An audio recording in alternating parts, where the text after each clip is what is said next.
Hein? De quoi? Je le dis toujours, tous les matins. Okay.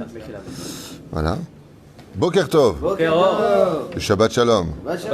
Maton Mazel Tov. Voilà, c'est l'équipe de choc. L'équipe de relou. Je sais pourquoi tu es comme ça, parce qu'on est vendredi 13. Attention, le mois de mai.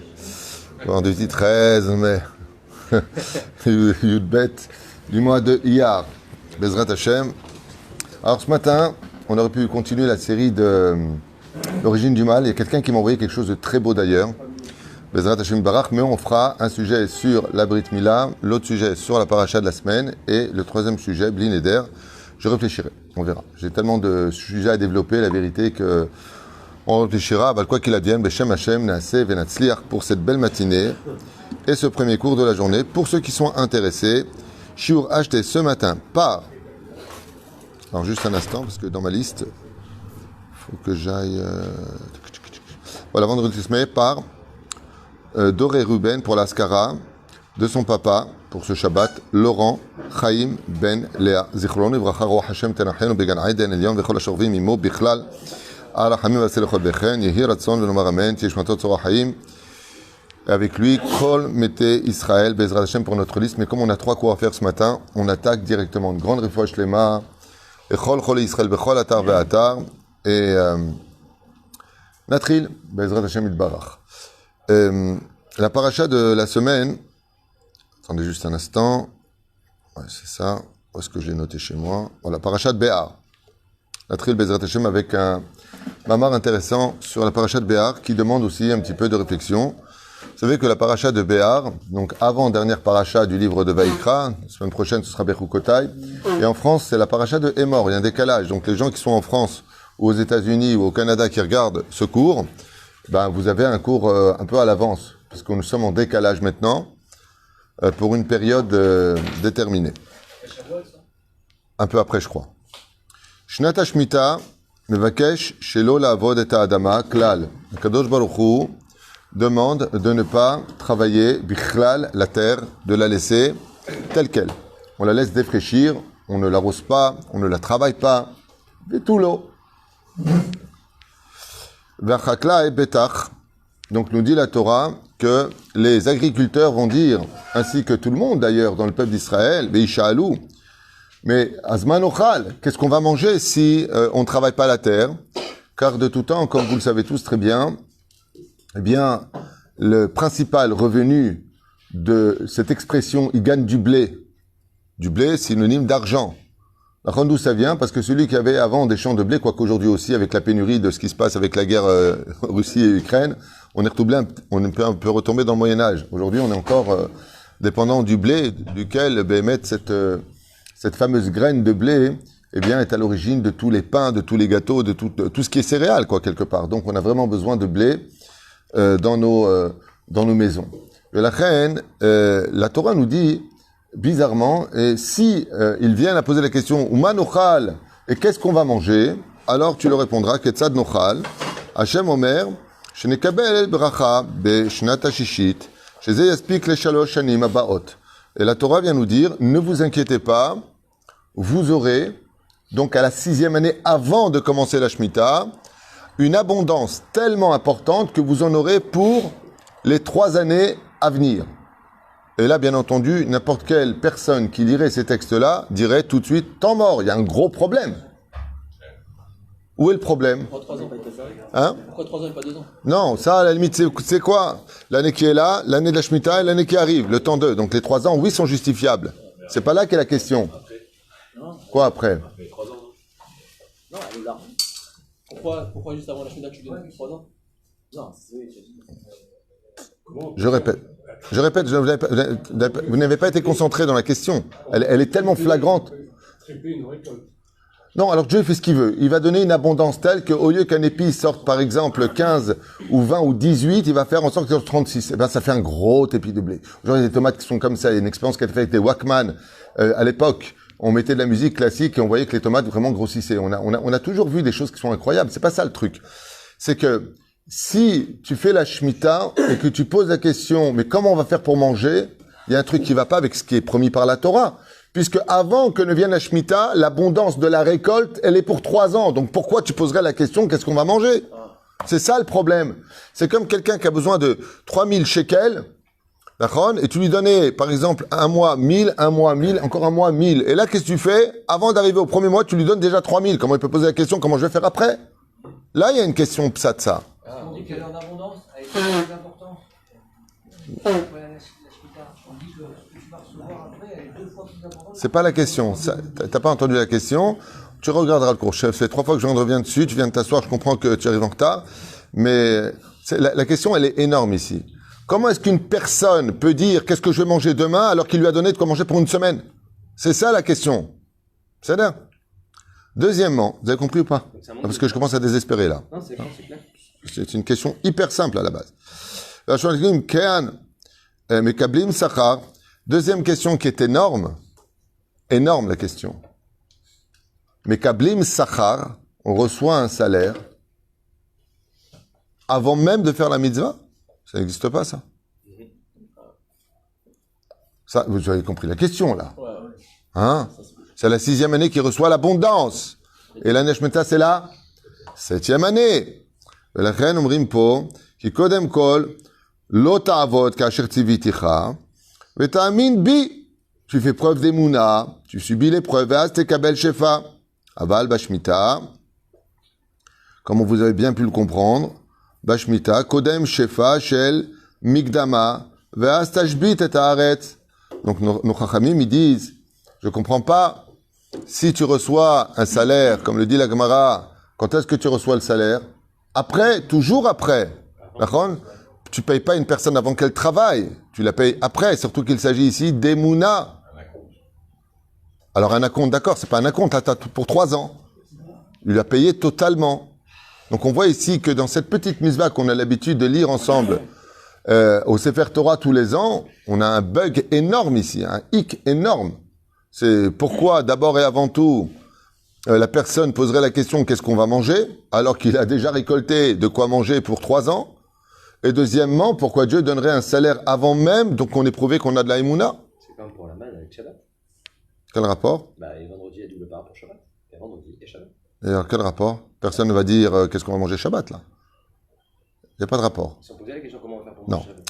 La main ne tombe pas Shabbat. Donc, le vendredi tombe double ration. Et personne ne va dire, il n'y a pas marqué dans le Torah, qu'est-ce qu'on va manger Shabbat? Pas de rapport. C'est ça?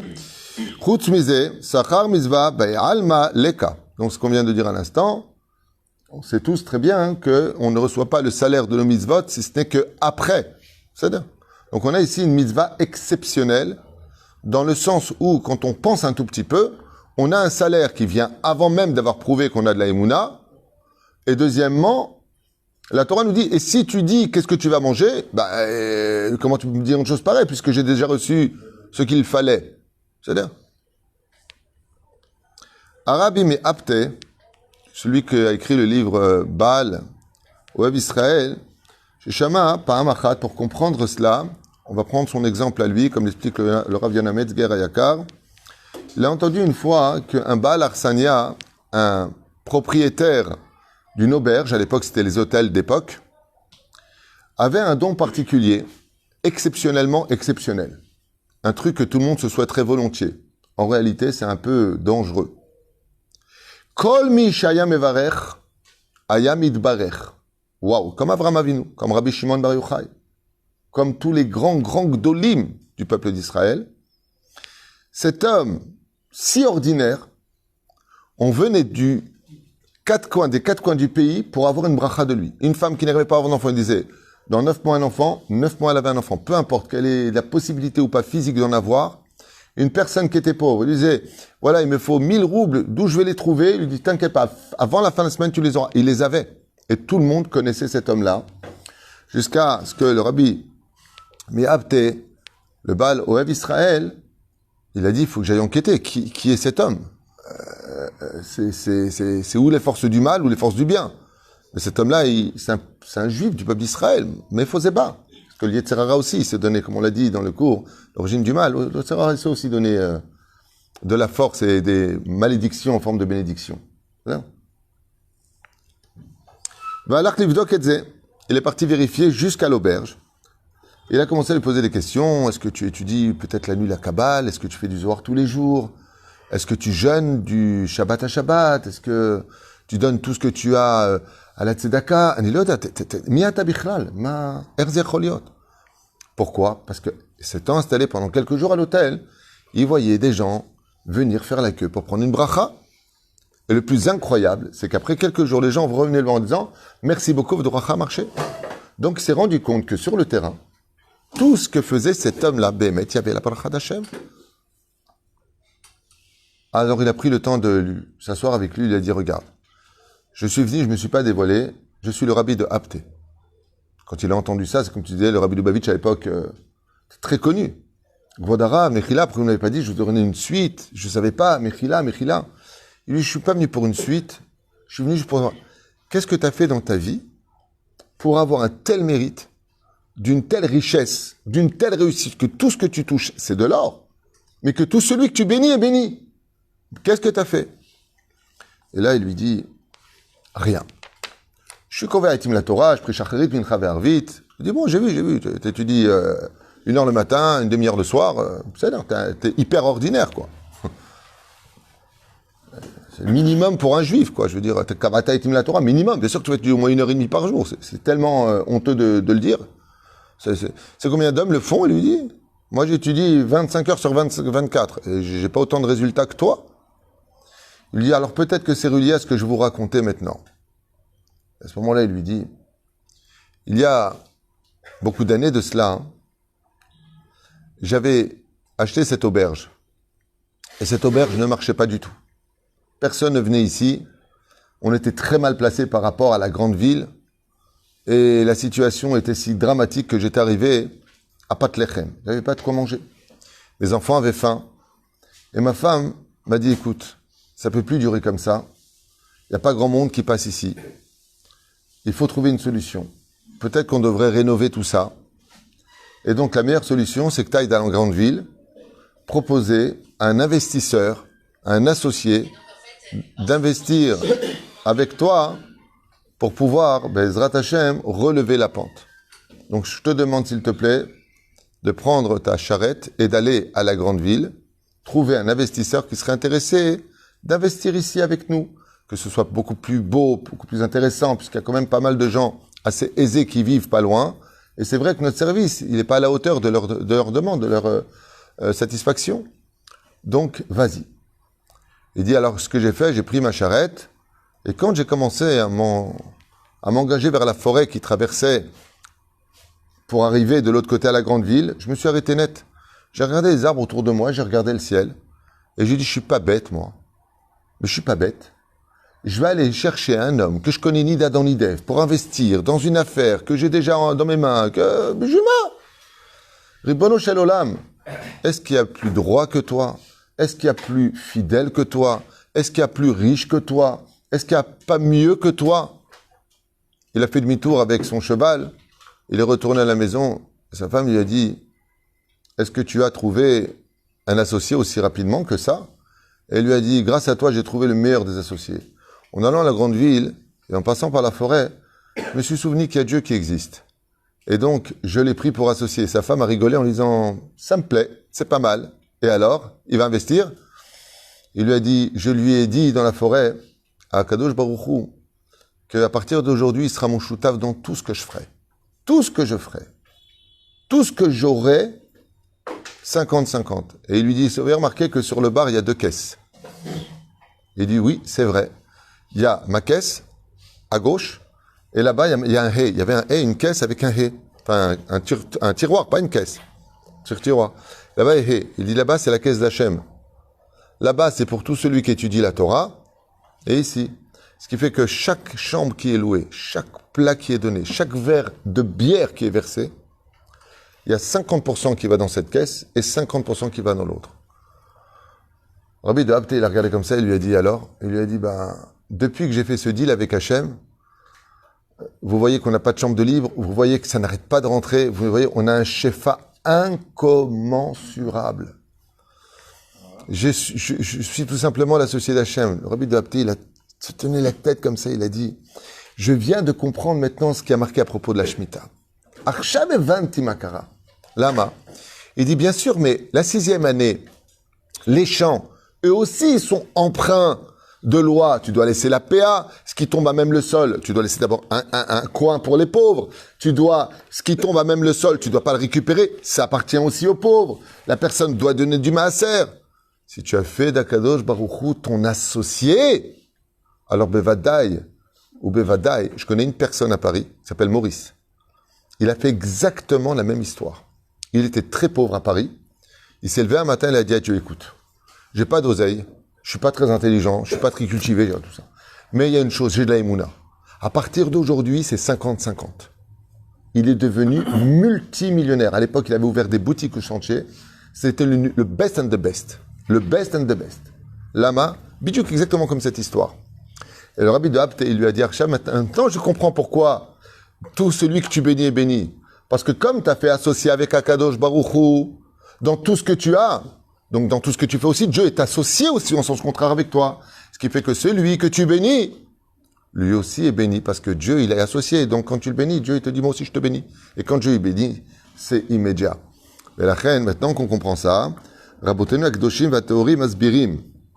Tekshivu Tov. Vani Asher Gadol Ayom. אז אמר לו הרבי משבתא, ברוך השם, עכשיו אני מבין, מדוע כאשר אתה מברך אלוקים חותם. Quand tu fais la bracha, je comprends que la khatima de Dieu est avec toi. Ki hu shutafecha lechol davar. Car quand on est associé dans tout et pour tout. T'as pris des vacances, je prends des vacances. On a eu. Il y a un dividende, on le divise bidiouk. Car im kol chaklai. Ainsi donc, quand toutes les personnes qui travaillaient la terre, ayu mikablim latzmam, lishmor et hashmita, quand eux, ils prenaient sur eux de garder la Shemitah, mais avant cela, ils avaient fait un pacte avec Hachem. Avant de commencer, qu'ils prélèveraient toutes les conditions des champs, comme le prescrit la Gemara, comme le prescrit la Halacha. Az Baruch Hachem, il dit comme ça, Keneget Kol Higayon, parce qu'il fallait vraiment avoir une force incroyable de ne pas travailler la terre et de dire à l'avance à Dieu, je garderai la Shemitah avant de commencer. Quand tu achetais un champ, comme c'est marqué souvent, dans les champs, vous avez remarqué ici, en Israël, c'est incroyable. Vous avez des panneaux. Ici, on garde la Shemitah. Vous avez remarqué ça? Et c'est marqué quand? Toute l'année. On prévient que dans ce champ-là, on garde la Shemitah. C'est pas un travail qui est fait juste la veille de la Shemitah. Alors, étant donné, dit les Chachamim, que les Juifs, ils disaient à Hachem, le champ que j'achète, il va respecter la Shemitah, comme celui qui va ouvrir une boutique à Paris, par exemple. Quand est-ce que tu travailles le plus? Le Shabbat. Il dit à Kadosh Baruch Hu, Ribbono Shel Olam, cette boutique ne travaillera ni le Shabbat, ni Yom Tov. L'homme échané que ce soit Shabbat, Yom Tov, Yom Tov en France. Tu fais Hachem de ton choutaf. Donc, qui a commencé la mitzvah? Du ciel ou toi sur terre?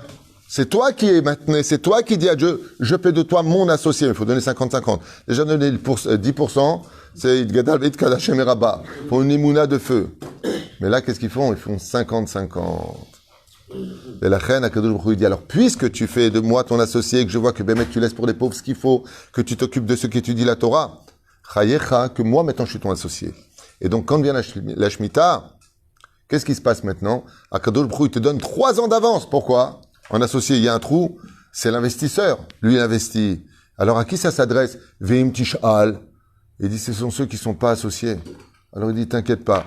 Et aussi, si en dernière seconde, ils font de moi leur associé, ils font la Shemitah, alors eux aussi, je leur donnerai. Grâce à qui? À ceux qui ont fait d'Akadosh Baruch Hu leurs associés. Et c'est exactement ce qu'on voit dans la Gemara. Rabbi Yoshua, il dit, toutes les fêtes juives, Chetzio, l'Hachem, Chetzio, la Adam. C'est tout est moitié-moitié. Une fois, ça me rappelle, j'ai posé la question à mon Rav Garbian, je lui ai dit, c'est quoi un homme riche qui a réussi sa vie? Comme ça, on était en train d'étudier, j'ai eu le mérite d'étudier Chavruta avec mon propre Rav qui est Bachamaïm au niveau de l'étude par rapport à moi. Et il m'a regardé comme ça, il m'a dit, tu veux savoir c'est quoi un homme riche qui a réussi sa vie? Je lui ai dit, oui, c'est quoi un homme qui a eu des moyens qui a réussi sa vie? C'est un homme qui a créé une yeshiva? Il m'a dit non. Non. Alors c'est quoi? Il m'a dit, un homme riche qui a réussi sa vie, c'est celui qui, par exemple, il s'achète une villa, il fait une bête à Knesset.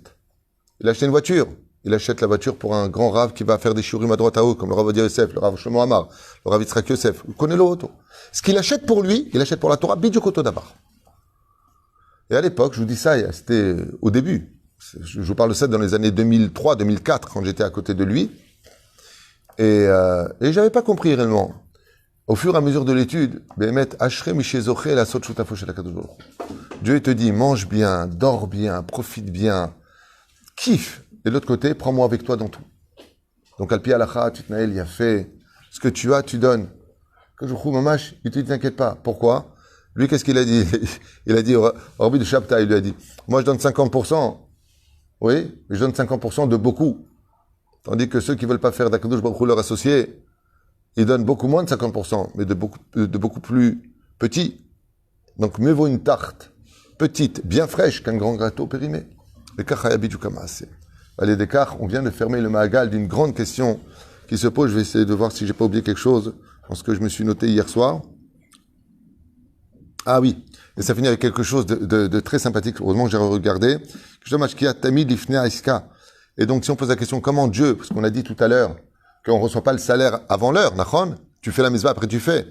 Il dit, mais il y a un klal, il y a une généralité qu'on apprend toujours. C'est que quand tu prends un associé pour faire une affaire, il a pris pour faire cette affaire, l'associé, il investit une fois que l'affaire elle est créée, que tout va bien, ou avant. Avant. Donc, il dit ici, c'est normal que pour chaque mitzvah que tu fais, tu prends le salaire. Après, sauf si tu fais de Dieu ton associé avant de commencer. Donc, il est investisseur. Et l'investisseur, il est là pour monter la société avec toi. Donc, il investit avant du fait que là, on comprend maintenant aussi pourquoi Dieu, à la 6e année, il investit pour 3 années à l'avance parce qu'il compte sur toi pour cette shoot à foot dans les mitzvot. Et je trouve ça merveilleux parce que c'est non seulement un enseignement qui lui répond à des questions par rapport à la paracha au niveau de l'étude, mais ça nous met aussi en haleine et en garde sur l'importance, Bezrat Hashem, de faire d'Akadosh Baruch Hu son associé. Et on peut le voir par exemple dans le mariage. Dieu, il s'est associé à toi. Il y a 3 associés pour faire un enfant. Il y a Dieu, papa et maman.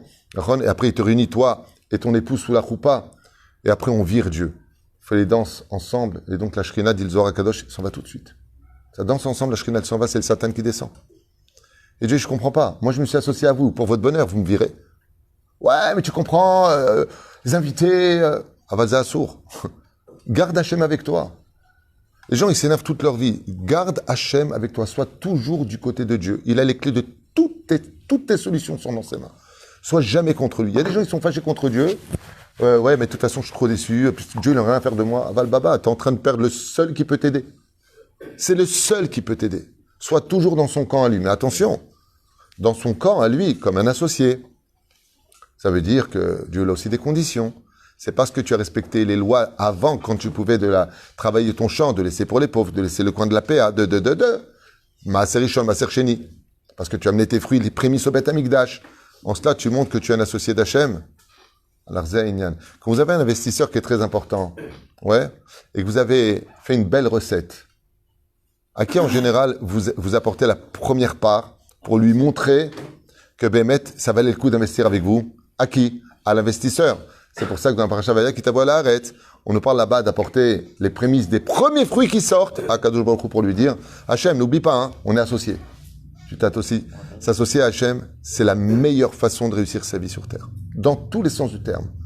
Tu as un enfant, tu veux qu'il soit bien, et ce qu'il faut, t'es la maître de Torah Bezrat Hachem. On ne parle pas de cas exceptionnels où il y a malheureusement des Rechaim habillés en soi-disant rabbins qui font du mal aux enfants, comme on entend un petit peu à droite et à gauche. La généralité va bien. Il ne faut pas faire de mélange et d'amalgame. Aval Bezrat Hachem, que dans tout ce que nous avons, comme une femme m'a dit un jour, elle m'a dit, j'ai un fils qui est rachat. Est-ce que c'est de ma faute? Je lui ai dit, je ne sais pas. Mais si vous avez un fils qui est rachat, ça veut dire que Dieu a un fils qui est rachat, parce qu'il y a 3 associés. Alors parlez avec Dieu, Bezrat Hachem, priez Hachem qu'il adoucisse son cœur et qu'il fasse teshuva. Quand tu as un enfant, c'est pas que ton enfant. Ça veut dire que quand tu décides de prendre une décision qui va à l'encontre de la Torah, ça veut dire que tu as rompu le contrat entre Dieu et toi. Donc Dieu, qu'est-ce qu'il fait? Il te rend ton enfant. Il dit, ok, alors maintenant c'est entre tes mains. Je vous donne un exemple de ce qu'explique nos Chachamim.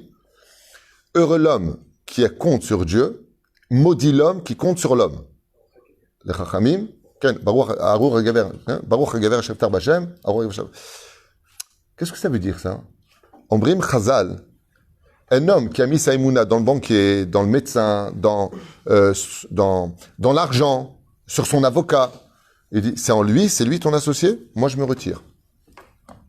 Tu as foi en lui, je te laisse entre ses mains. Mais tu as foi en moi, alors moi je suis avec toi. Et combien de miracles on a vu de gens qui ne se sont pas découragés, ve'iskimu, ve'ifinu, ve'itzlichu, ne jamais perdre leur émouna. Fais toujours d'Hachem ton associé. Quand une femme a du mal le matin à mettre son kissou, je parle souvent de ça parce que c'est une mise de tellement importance. Elle-même, elle n'a pas envie, mais elle n'oublie pas un détail. Tu sais que Dieu est associé avec toi dans ta vie. Alors même si des fois tu n'as pas envie en tant qu'associé d'investir ou de faire un travail dans la société, n'oublie pas que tu es un associé. C'est pour ça que des fois, si tu n'arrives plus pour toi, dans l'étude de la Torah, dans l'accomplissement des mitzvot, de donner la tzedaka, de travailler ton humilité, pense à Dieu. Fais-le pour lui. Pourquoi? Moi, en ce qui me concerne, vraiment, j'en ai rien à faire, je n'ai pas envie. Mais vis-à-vis de toi, Hachem, je vais le faire la main, parce qu'on est associés. Parce que moi, quand j'aurai besoin de toi aussi, j'espère que tu seras là pour moi. Et Akadosh Baruch Hu nous promet que dans cette paracha de Béar, ouais, Béar, vous savez que c'est une situation que tout le monde pose. Comment pour la Shemitah, tu me dis Béar, et la Torah n'a pas été donnée Béar Sinaï? Toute la Torah vient du Sinaï. Alors, je pose la question, tout le monde pose la question. Ça vient t'apprendre en réalité que celui qui respecte la Torah et les mitzvot, celui qui vit sa vie associée avec Dieu, c'est comme si qu'il avait signé au Har Sinaï les mêmes conditions que Dieu nous a données sur terre. Dieu renouvelle le Har Sinaï pour toi, grâce au fait que tu en es fait son associé pour toute ta vie. Bechol derachecha dahehu. Parce qu'à la fin, l'associé te dira, viens me voir le jour de la mort. Alors, où était ma part dans toute ta vie? Moi, je t'ai tout donné. Toi, qu'est-ce que tu me donnes aujourd'hui? À méditer et à réfléchir. Ken? Attends. Il aurait fallu que ces parachas soient donnés dans Kitabo. Alors, il faut savoir une chose, c'est qu'en réalité, à l'Pisod, la première paracha de Vaïkra, à vous en étonner, c'était la paracha de Béar. Il y a des commentaires, j'ai appris ça du Rav Meir Eliyahu, il a dit qu'il apporte lui-même les références là-bas, j'ai pas... je me souviens pas des références qu'il donne, mais il dit qu'en réalité, la première paracha, quand on est réellement sorti, il y en a qui disent sorti d'Égypte, il y en a qui disent de Vaïkra, c'était Béar et non pas Vaïkra. Voilà, je vous dis à tout de suite pour le prochain cours sur la Brit Mila, à écouter parce que c'est kiffant, kiff metemesh, Toda Rabba. Je rappelle que cette étude a été faite, Bezrat Hashem, pour, juste un tout petit instant, soyez patient avec moi, je ne peux pas tout faire, l'élévation de l'âme, ce Shabbat, de Laurent Chaim Ben Léa, Zichrono Livracha, Shutav d'Akadosh Baruch Hu maintenant dans le ciel, qu'ils le veulent ou pas. Pour Hashem Tenachen, Obegan Eden, et à tout de suite pour le prochain sur la Brit Mila Behemet, Kedai, de vous rebrancher. Dans 5 minutes.